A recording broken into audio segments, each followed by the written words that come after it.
El sector de la construcció resisteix i encara la crisi causada per la pandèmia amb fortalesa.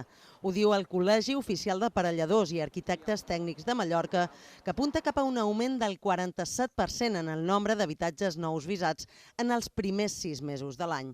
S'han visat més de 1.600 projectes davant els 1.110 del 2020, els més majoritaris plurifamiliars.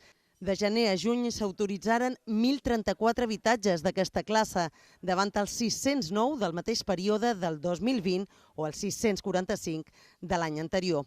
El més significatiu és que suposen les dades més elevades des del 2008. Los datos del primer semestre de 2021 son los mejores datos de obra nueva de los últimos 13 años. Nos tenemos que remontar al año 2008, que veníamos bajando del gran golpe de la crisis del 2012 para encontrar cifras casi similares. Tot i no arribar a xifres tan destacades, també creixen els habitatges unifamiliars. En el primer semestre del 2019 se n'autoritzaren 357, en 2020 317 i enguany han estat 415.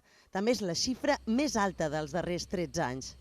Els aparelladors i arquitectes tècnics alerten que l'augment del preu de les matèries primeres repercuteix en el preu final de l'habitatge. Al haber estado el año pasado gran parte de la industria paralizada y nosotros trabajando, el stock lo consumimos y ahora nos estamos encontrando con un problema importante de elevación de precios tanto en las materias primas como en los productos generados por la industria.